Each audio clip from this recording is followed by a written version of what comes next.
April 14 ஒருவர் tweet போட்டிருந்தார், ஒரு மேடையில் வைத்து ட்ரம்ப் மீதான தாக்குதல் ஒன்று நடைபெறலாம் என்று ஏப்ரல் 14 ட்விட்டர் தளத்தில் ஒருவர் பதிவிட்டிருந்தார்.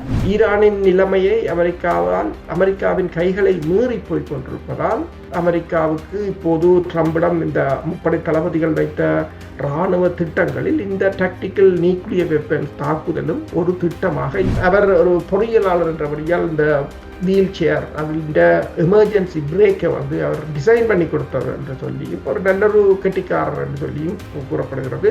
கடந்த சில மாதங்களாக துப்பாக்கி வாங்கி பயிற்சி எடுத்ததாகவும், இந்த தாக்குதல் சம்பவத்தின் போது நீங்கள் பார்க்கலாம், ஒரு ஷாட்கன்னும் ஒரு 1 ஜெய்சங்கர் சொன்னது இந்தியாவின் வெளியுறவு அமைச்சர் சொன்னது போல அனுமதி வழங்கி இருந்தால் ஒரு 12 மணித்தியாலத்துக்குள்ள தாங்கள் இந்தியா புறம் போயிருக்கலாம் என்று சொல்லுவேன். ஏன்னா சம்பவம் நடைபெற்றது மார்ச் 4 தாங்கள் கேட்டது மார்ச் 1 12 மணித்தியாலம் காணும்.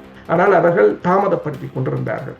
அமெரிக்கா என்ற நீர்மூழ்கி கப்பல் தாக்குதலுக்கு வரும் வரை ஈரானுக்கு அது தெரியும். என்னென்று சொன்னால் துரோகம் எல்லா இடமும் இது இப்போ ஈரானுக்கு மட்டும் நடக்கவில்லை, எங்களுக்கு முள்ளிவாய்க்காலில் நடந்ததும் இதுதான். இந்தியாவும் சரி, அமெரிக்காவும் சரி, எல்லோரும் சரி, அந்த முள்ளிவாய்க்காலுக்கு கொண்டு விட்டு எல்லோரும் அதைத்தான் செய்தார்கள். பென்சில்வேனியாவில் இடம்பெற்ற தாக்குதல் ட்ரம்புக்கு அந்த வெற்றிக்கு அதுதான் வழிவகுத்து விட்டது. அதே போல இதுவும் இப்போது உங்களுக்கு தெரியும், கடந்த வாரம் இடம்பெற்ற கருத்து கணிப்பின் போது ட்ரம்பின் அப்ரூவல் ரேட் 37% இறங்கியிருந்தது. இப்போது இந்த தாக்குதல் சில சமயங்களில் அவருடைய அப்ரூவல் ரேட்டை அல்லது அவர்களுக்கான ஆதரவை உயர்த்தலாம்.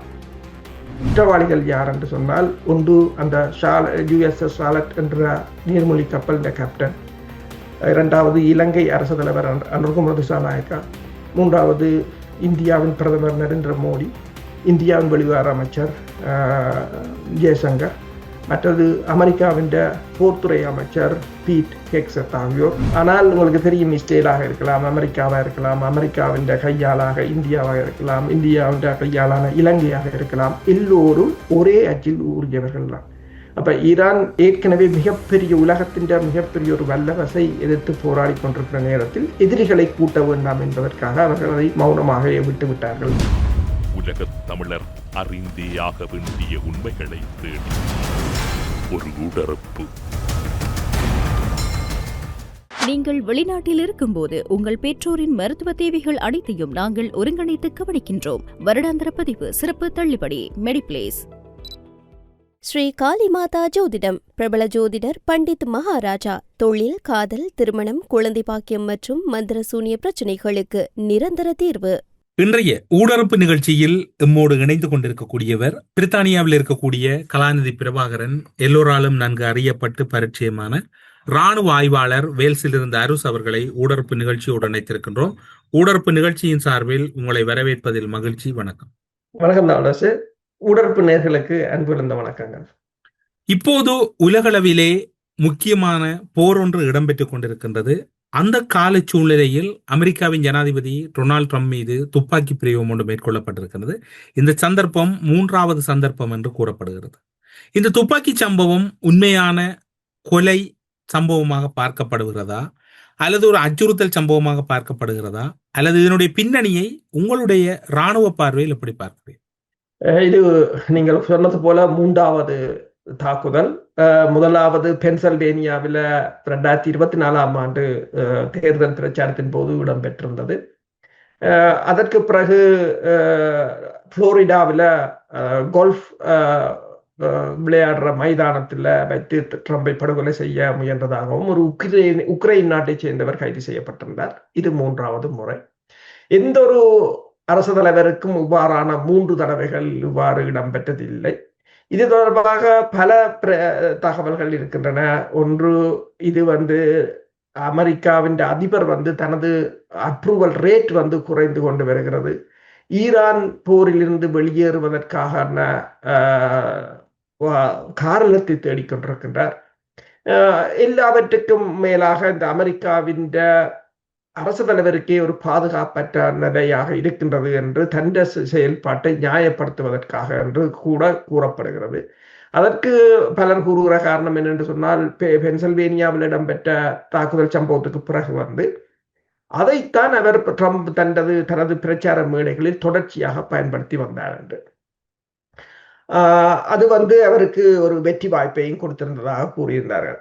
பிறகு இப்ப இந்த சம்பவத்தை பொறுத்தவரையில் இப்ப என்னென்று சொன்னால் இது இந்த தாக்குதல் சம்பவம் ஒரு மிகவும் முக்கியமான தருணத்தில் இடம்பெற்றிருக்கின்றது. உடனடியாகவே ட்ரம்ப் அதனை தனது பிரச்சாரத்துக்கே பயன்படுத்தியிருந்தார். அதாவது ஜனநாயக கட்சியினர் குடியரசுக் கட்சியினர் மீது ஒரு வன்முறையை பிரயோகித்ததாகவும் உள்ளூர் அரசியல் என்ற ரீதியில் பேசியிருந்தார். உடனடியாக அவர் ஈரானை அதனுடன் தொடர்பு படுத்தவில்லை. இப்போது ட்ரம்புக்கு மிகவும் நெருக்கடியாக இருப்பது உள்ளூர் அரசியல், அதாவது எரிபொருள் விலை ஏற்றம், பணவீக்கம், எல்லாவற்றையும் எதிர்கொள்வது மற்றும் அடுத்தது ஈரான் நெருக்கடி. இதை வேட்டையில் எல்லாத்திலும் இருந்து தப்புவதற்கான ஒரு உத்தி என்று சிலர் கூறுகிறார்கள். அதற்கு பல காரணங்களும் இருக்கின்றன. என்று சொன்னால், ஒன்று அந்த அரசு தலைவர் மிகவும் கடுமையான பாதுகாப்பை மீறி அவர் நுழைந்தது. இரண்டாவதாக வெள்ளை மாளிகையின் பேச்சாளர் கரோலின் லெவெட் துப்பாக்கிச்சூடு நடைபெறலாம் என்ற மாதிரி ஃபாக்ஸ் ஊடகத்துக்கு முதலில் வழங்கிய செய்தி. ஏப்ரல் 14 ஒருவர் ட்வீட் போட்டிருந்தார். ஒரு மேடையில் வைத்து ஒரு விழாவில் ட்ரம்ப் மீதான தாக்குதல் ஒன்று நடைபெறலாம் என்று ஏப்ரல் 14 ட்விட்டர் தளத்தில் ஒருவர் பதிவிட்டிருந்தார். அதை 3.6 மில்லியன் மக்கள் பார்த்திருந்தார்கள். 14 போட்டிருந்தார். இன்றைக்கு 26 கிட்டத்தட்ட 12 நாள் கழித்து அதே சம்பவம் அவர் என்ன எழுதினாரோ அது நடைபெற்றிருக்கிறது. இதுகள் எல்லாம் ஒரு மற்றது என்னென்று சொன்னால், இப்போ 3 தடவை ஒரு அரசு தலைவர் மீது தாக்குதல் நடத்தப்பட்டிருக்கிறது. 3 தடவும் அது யாருக்கும் பாதிப்பில்லாமல் தான், அதாவது முதலாவது தாக்குதலில் ஒருவர் கொல்லப்பட்டிருந்தார், யாருக்கும் பாதிப்பில்லாமல் தான் முடிந்திருக்கிறது. பல சந்தேகங்கள் இருந்தாலும், ஆனால் பிந்தைய தகவல்களின் அடிப்படையில் அவர், அதாவது ஹோல் தோமஸ் அலன், அவர் 31 வயசு, கலிபோர்னியாவை சேர்ந்தவர். அவர் ஒரு பொறியியல் துறை பட்டதாரி என்று சொல்லும் எம்எஸ்சி ஹோல்டர் என்றும் பகுதி நேரமாக ஆசிரியராக பணியாற்றியவர் என்று சொல்லியும், அவர் ஒரு பொறியியலாளர் என்றபடியால் இந்த வீல் சேர் அதில் எமர்ஜென்சி பிரேக்கை அவர் டிசைன் பண்ணி கொடுத்தது என்று சொல்லியும் ஒரு நல்லொரு கெட்டிக்காரர் என்று சொல்லியும் கூறப்படுகிறது. அதே சமயம் அவர் கடந்த சில மாதங்களாக துப்பாக்கி வாங்கி பயிற்சி எடுத்ததாகவும், இந்த தாக்குதல் சம்பவத்தின் போது நீங்கள் பார்க்கலாம், அவர் ஒரு ஷாட்கன்னும் ஒரு பிஸ்டலும் கத்திகளும் வைத்திருந்ததாக கூறப்படுகிறது. இந்த சம்பவத்துக்கு முதல் அவர் அந்த ஆடம்பர விடுதியில் ஹில்டன் ஹோட்டலில் அவர் ஒரு ரூம் எடுத்து தங்கி இருந்தார். தங்கி அந்த ரூம் உள்ளுக்கு இருந்துதான் வந்திருக்கிறார். அதற்கு அந்த காவல்துறையினர் இருந்த இடத்தில் அவர் கொஞ்சம் நிலை தடுமாறிவிட்டார் என்று கூறப்படுகின்றது. அதே சமயம் அவர் ஒரு மேனிஃபெஸ்டோ, அதாவது ஒரு கொள்கை அறிக்கையையும் தனது குடும்பத்தினருக்கு அனுப்பியதாகவும், அதில் இந்த தமது நாட்டை, அது அமெரிக்காவை ஆளுகிறவர்களில் பெருமளவானவர்கள் குழந்தைகளை பாலியல் ரீதியாக பயன்படுத்தியவர்கள், பெண்களை மானவகப்படுத்தியவர்கள், துரோகிகள், ஊழல்வாதிகள், அவர்களைத்தான் தான் குறிவைத்திருப்பதாகவும், ட்ரம்பின் நிர்வாகத்தில் இருக்கிற அத்தனை பேரும் தான் தனது இலக்கின் பட்டியலில் இருப்பதாகவும், அதில் கேஷ் பட்டேல் ஐபிஐ தலைவற்ற பேர் இல்லை என்றும் கூறப்படுகின்றது.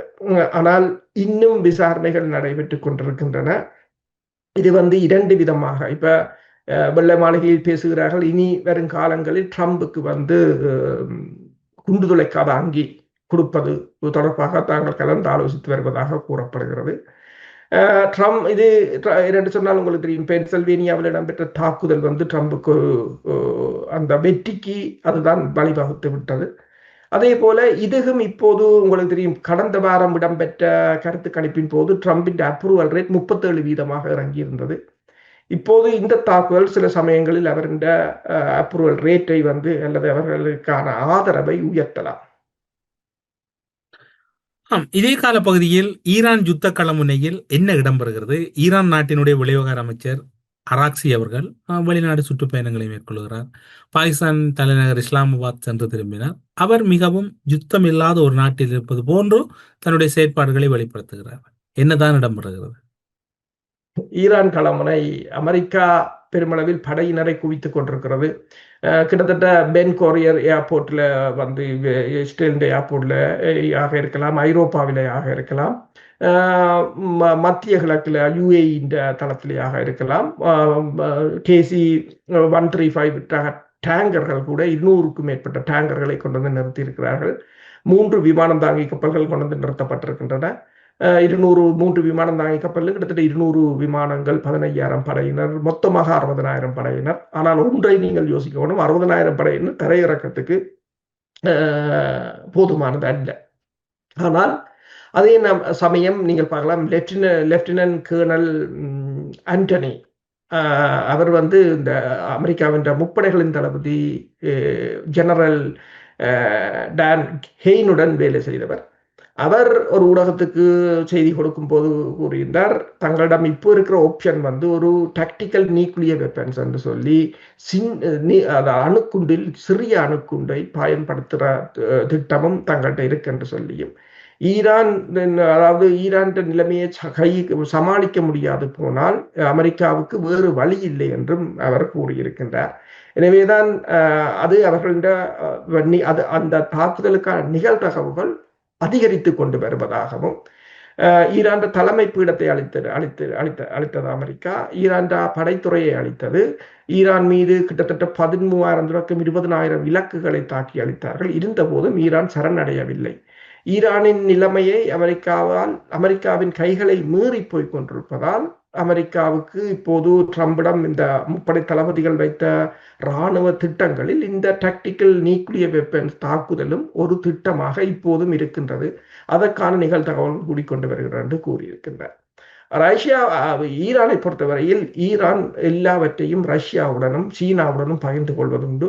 ஏனென்றால் பேச்சுவார்த்தை என்றாலும் ரஷ்யாவுக்கு தெரியும், ரஷ்யா அதற்கேற்ற மாதிரி தனது நிலப்பாட்டை சமப்படுத்தி கொள்ளும். என்று சொன்னால் பேச்சுவார்த்தை என்று சொன்னால் எந்த இடத்துல வீட்டோவை பயன்படுத்த வேண்டும், எந்த இடத்துல என்னத்தை சொல்ல வேண்டும், அமெரிக்காவுடன் என்னத்தை பேச வேண்டும் என்பதை ரஷ்யா தான் வகுத்து கொடுக்கிறது. போர் என்றாலும் ரஷ்யாவுடன் தான் ஈரான் சொல்வது என்றால் போர், அதாவது அமெரிக்காவின் அடுத்த என்ன நகர்வு என்பதை ரஷ்யா தான் அறியும். அதை அவர்கள் தொலைபேசியில் சொல்ல மாட்டார்கள். அதை அதாவது அந்த அறைக்குள் அரட்சி போகிறார், போய் புட்டினை சந்திப்ப போவதாகத்தான் கூறியிருக்கிறார்கள். அப்ப அந்த அறைக்கில் அவர்கள் என்ன பேசுகிறார்கள், ஈரான் நிலைப்பாடு என்ன, ஈரான் மேக்சிமம் கண்டிஷன் என்ன, மினிமம் கண்டிஷன் என்ன, பல பேசப்படபடியா வெளியில் வராத விடயங்கள் ரஷ்யா அறிந்து கொள்ளும். அப்ப ரஷ்யா அதற்கேற்ற போல ஓகே ஈரான் என்னத்தை கேட்க போகிறது என்பது ரஷ்யாவுக்கு முன்கூட்டியே தெரிந்தால் அதற்கேற்றது போல ஐக்கிய நாடுகள் சபையாக இருக்கலாம், அனைத்துலக மட்டத்தில் ஈரானுக்கு சார்பாக என்ன செய்ய வேண்டும் என்பதை ரஷ்யா அதற்கேற்ற மாதிரி அட்ஜஸ்ட் பண்ணும் என்று சொல்கிறார்கள். அதுதான் அவருடைய முக்கிய பயணம்.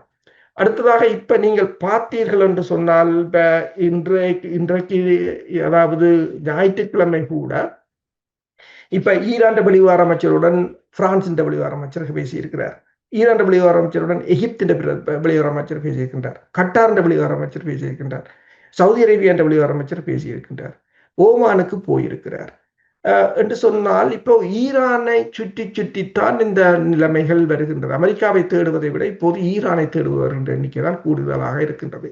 மார்ஷ் என்ற ஒரு இன்சூரன்ஸ் கம்பெனி, பிரித்தானியாவை தளமாக கொண்ட இன்சூரன்ஸ் கம்பெனி, இப்போது அவர்கள் கேட்கிறார்கள் கப்பல்களுக்கு இன்சூரன்ஸ் கொடுக்கும் போது நீங்கள் அதில் இப்போ அந்த இன்சூரன்ஸ் பேப்பர்ல ஒரு கொலம் ஆட் பண்ணியிருக்கிறார்கள், நீங்கள் ஈரானிடம் அனுமதி பெற்றீர்களா, ஈரானிடம் அனுமதி பெற்றவர்களுக்கு மட்டும்தான் இப்போது இன்சூரன்ஸை ஹார்மோஸ் நீரிணைகளால் போகின்ற கப்பல்களுக்கான இன்சூரன்ஸை அவர்கள் கொடுக்கிறார்கள், இல்லை என்றால் இல்லை என்று சொல்கிறார்கள். அதாவது இந்த பாகிஸ்தான் இடம்பெற்ற பேச்சுக்கு தெரியும். அதாவது வெள்ளை மாளிகையில் ஜெராட் குஷ்னரும் விட்கோஃபும் காத்திருந்தார்கள், ஜேடி வேன்ஸை கூட ஸ்டாண்ட் பையா வைத்திருந்தார்கள். ஆனால் ஈரான் மறுத்து விட்டது. தாங்கள் அசீம் முனீருடன் தான் பேச போகிறேன் என்று சொல்லிவிட்டு அவரிடமே கதைத்தார். அதாவது நேரடியாக அமெரிக்காவுடன் பேசுவதை விடுத்துவிட்டு இனி பாகிஸ்தானிடம் இவர்கள் சொல்வார்கள், பாகிஸ்தான் அதை அமெரிக்காவுக்கு சொல்லும். அதன் பிறகு அமெரிக்க அதிபர் பேசிய போது கூறியிருந்தார், ஈரான் நிபந்தனைகள் தங்களுக்கு வந்திருக்கின்ற. ஆனால் இன்றைக்கு அது உறுதிப்படுத்தியிருக்கிறார்கள். உண்மையில் பாகிஸ்தான் ஈரான் தனது என்னென்ன நிபந்தனை என்றதை மீண்டும் கொடுத்திருக்கிறது, அதை பாகிஸ்தான் அமெரிக்காவுடன் கொடுத்திருக்கின்றது. உடனடியாக ட்ரம்ப் என்ன கூறுகிறார்? பாகிஸ்தான் அசீம் முனீர் மிகச்சிறந்த ஒரு ஃபீல்ட் மார்ஷல், பாகிஸ்தான் பிரதமர் ஒரு மிகச்சிறந்த பிரதமர், பாகிஸ்தான் ஒரு மிகச்சிறந்த நாடு என்று இன்று சொன்னது மட்டுமல்லாது இன்று மீண்டும் சொல்லியிருக்கிறார், பாகிஸ்தானுக்கும் இந்தியாவுக்கு நடந்த போரில் 11 விமானங்கள் சுட்டு வீழ்த்தப்பட்டன என்று இன்றைக்கு திரும்பவும் அதையும் சொல்லி இருக்கின்றார். அப்ப என்னென்று சொன்னால் அமெரிக்காவின் முன்னாள் அரசு தலைவர் கூறியது போலதான் இப்போது அமெரிக்காவின் வெளிவாரத்துறையை விட அந்த இடத்தை விட பாகிஸ்தான் ஒரு ஜெனரலுக்கு மிகப்பெரிய ஒரு அங்கீகாரம் கிடைத்திருக்கிறது என்றது இந்த 70 ஆண்டு கால அமெரிக்காவின் ராஜதந்திரத்தில் ஏற்பட்ட ஒரு தோல்வி என்று கூறியிருக்கின்றனர். இந்த கால பகுதியில் இலங்கையில் தடுத்து வைக்கப்பட்டிருந்த அல்லது இலங்கையில் தாக்குதலுக்குள்ளான ஈரானினுடைய போர் கப்பலில் இருந்த அதன் செலுத்தி சென்ற அதிகாரிகள் மற்றும் ஊழியர்கள் அனைவரும் இப்போது பாதுகாப்பாக ஈரானுக்கு அனுப்பப்பட்டிருக்கின்றனர். ஆனாலும் கூட அதன் பின்னர் ஒரு சில தகவல்கள் வெளியாகின்றன. அதில் இருக்கக்கூடிய உண்மைத்தன்மையும் அல்லது அவர்களுடைய ஆதங்கங்களையும் நீங்கள் எப்படி புரிந்து கொள்கிறீர்கள்?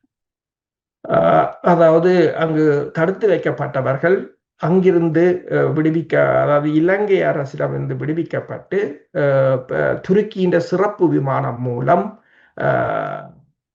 ஈரானுக்கு சென்று விட்டார்கள். 32 பேருக்கு அந்த தேனா கப்பலிலிருந்து காப்பாற்றப்பட்டவர்கள், 206 பேர் அந்த புஷர் என்ற கப்பலிலிருந்து காப்பாற்றப்பட்டவர்கள். அந்த கப்பல் இப்போதும் அங்க நிற்கின்றது. ஆனால் அதை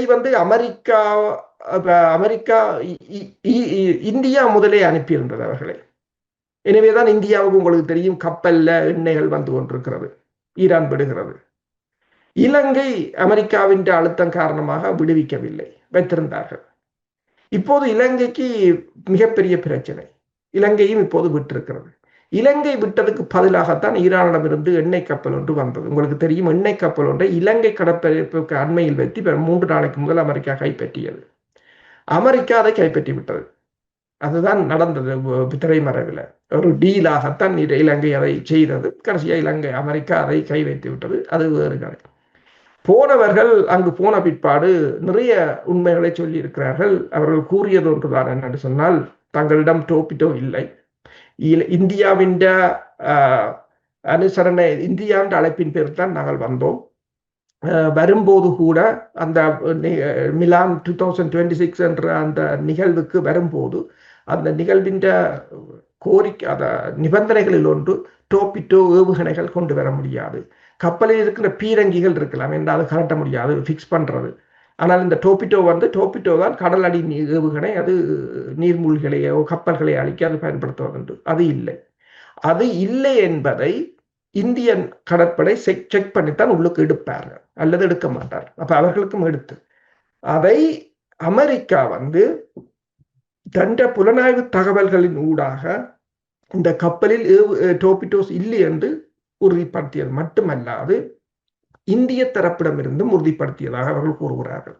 அதற்கு பிறகு தாங்கள் அங்கிருந்து வெளியேறி இலங்கையின் கடற்படை தளபதி கேட்டதற்கு இணங்கத்தான் தாங்கள் இலங்கைக்கு வந்ததாகவும், ஆனால் இலங்கைக்கு வந்த போது அதற்கு உடனடியாகவே அமெரிக்காவிடமிருந்து வந்த தகவலின் அடிப்படையில் அவர்கள் தங்களை உள்ளுக்கு எடுக்கவில்லை என்று சொல்லியும், பிறகு தாங்கள் அங்கிருந்து கொச்சின் துறைமுகத்துக்கு போவதற்கு, தூத்துக்குடிக்கும் போவதற்கு இந்தியாவிடம் கேட்கும் போது ஜெய்சங்கர் கூறியவராம், தாங்கள் தருகிறோம் என்று மார்ச் 1ஆம் தேதி கூறிய பிற்பாடும் அவர்கள் தரவில்லை.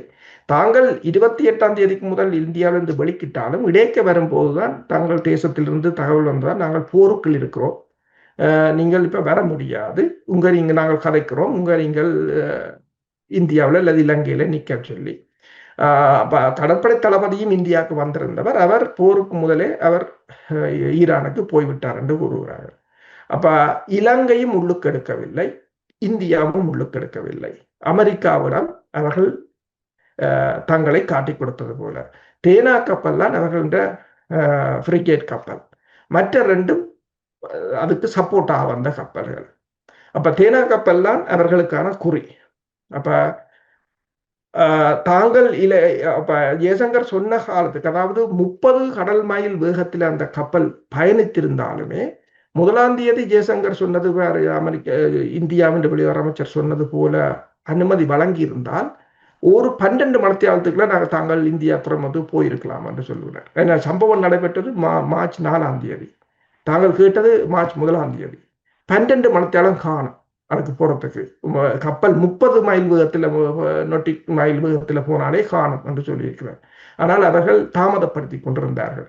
அமெரிக்கா என்ற நீர்மூழ்கி கப்பல் தாக்குதலுக்கு வரும் வரை ஹவாய் பகுதியில் இருந்த அதாவது பேர்ல் ஹார்பர் பகுதியில் இருந்த நீர்மூழ்கி கப்பல் ஷார்லட் தான் வந்திருக்கின்றது.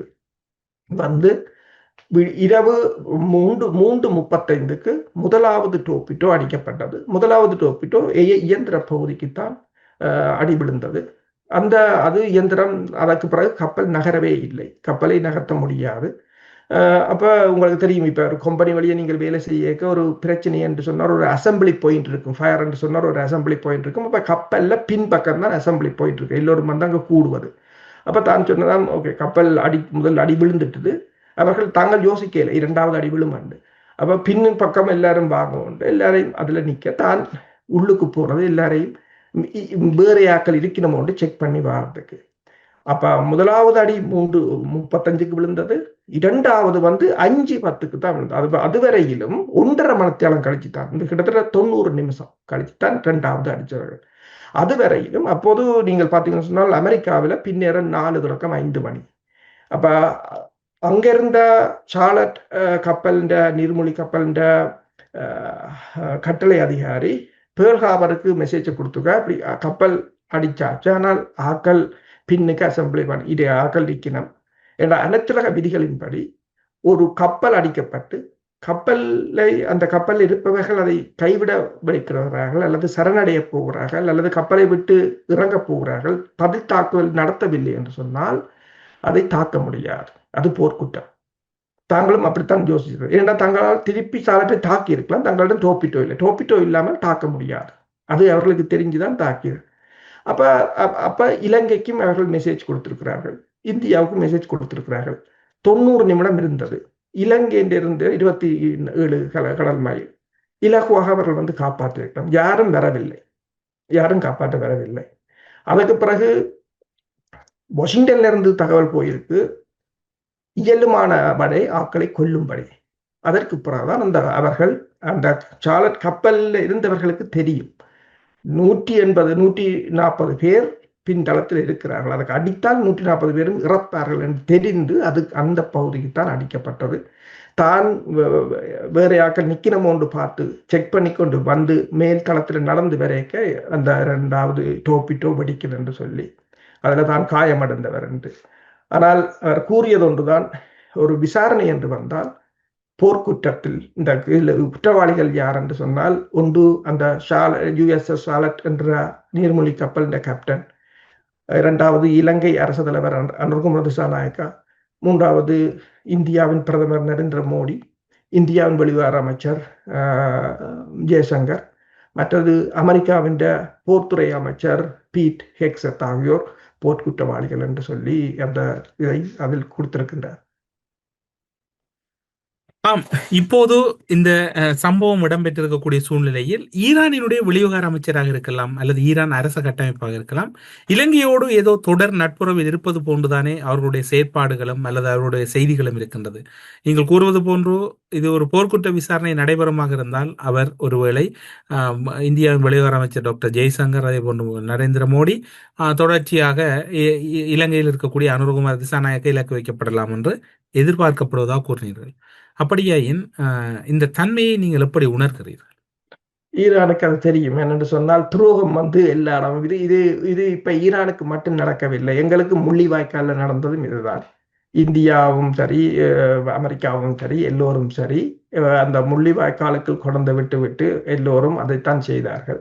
இப்ப இந்தியாவுக்கு இப்ப விடுதலை புலிகளின் கப்பலை கூட, என் கேணல் கிட்டுவின்ற கப்பலை கூட அப்படித்தான் செய்தார்கள். கடல் பகுதியில் அவர்கள் சர்வதேச கடல் விதிகளையும் மீறித்தான் செய்தார்கள். அப்ப போர்க்குற்றம் என்பது இந்தியாவுக்கு ஒரு புதிதல் அல்ல, அதை ஈழத்தமிழ் மக்கள் பெருமளவில் அதை கண்டிருந்தார்கள். ஈரானுக்கும் அது தெரியும். ஈரானை பொறுத்தவரையில் எனவேதான் உங்களுக்கு தெரியும், அண்மையில் 2 கப்பல்களை கொண்டு சென்றார்கள் கடத்தி, அதில் ஒரு கப்பல் இந்தியாவின் கப்பல். இப்போ இந்தியாவின் எண்ணெய் கப்பல்கள் வருகிறது என்று எல்லோரும் கூறுகிறார்கள். எப்படி வருகிறது? ஜுவானில் காசை செலுத்தி ஈரானின் எண்ணெயை வாங்கி கொண்டு வரார்கள், அவ்வளவுதான். அதுக்கு அங்கால ஒன்றும் இல்லை. அவர்கள் அவ்வளவு தளவு வச்சிருக்கிறார்கள் என்றால் இப்ப தற்போதைய நிலையில் ஈரானை பொறுத்தவரையில் ராஜதந்திர ரீதியில் அணுகத்தான் யோசிக்கிறார்கள். என்று சொன்னால் ஏற்கனவே மிகப்பெரிய உலகத்தின் மிகப்பெரிய ஒரு வல்லரசை எதிர்த்து போராடி கொண்டிருக்கிற நேரத்தில் எதிரிகளை கூட்ட வேண்டாம் என்பதற்காக அவர்கள் அதை மௌனமாக விட்டு விட்டார்கள், அதை பேசாமல். ஆனால் இந்த கேப்டன் சொல்வதுதான் உண்மை, அவர் சொன்னதுதான் உண்மை. என்னென்னு சொன்னால் இதுதான் நடந்திருக்கிறது. இவ்வளவு பேரும் வேண்டும் என்று அது அந்த கப்பலை டோப்பிட்டோ இல்லை, எல்லாம் காட்டி கொடுக்கப்பட்டிருக்கின்றது, எல்லாம் செய்யப்பட்டிருக்கின்றது. ஆனால் உங்களுக்கு தெரியும், இஸ்ரேலாக இருக்கலாம், அமெரிக்காவாக இருக்கலாம், அமெரிக்காவின் கையாளாக இந்தியாவாக இருக்கலாம், இந்தியாவின் கையாளான இலங்கையாக இருக்கலாம், எல்லோரும் ஒரே அச்சில் ஊறியவர்கள் தான். அப்ப ஈரான் சிலவற்றை கடந்துதான் செல்ல வேண்டும். இது இப்ப ஏனென்றால் இப்ப அரசி கதைக்கு போனால் அது மிகப்பெரிய ஒரு ராஜதந்திர மோதலாகத்தான் வரும். தற்போதைய நிலையில் அவர்கள் அதை தவிர்ப்பதற்காக முயற்சியாகத்தான் அதை பார்க்கலாமே தவிர, ஆனால் இதற்கான எதிர் விளைவுகளை அவர்கள் ஏதோ ஒரு வழியில் இந்த நாடுகள் சந்தித்துத்தான் ஆகும். ஒட்டுமொத்தத்தில் இதற்கான எதிர் தாக்குதல் அல்லது எதிர் நடவடிக்கைகள் என்பது ஈரானால் வழங்கப்படலாம் என்று எடுத்துக்கொள்ளலாம். உண்மைதான். என்று சொன்னால் ஈரான் கூறி இருக்கின்றது, நீங்கள் பார்க்கலாம், அந்த தாக்குதலில் கொல்லப்பட்ட அவ்வளவு பேருக்குமான பதிலை அதில் சம்பந்தப்பட்டவர்கள் கூறித்தான் ஆக வேண்டும்.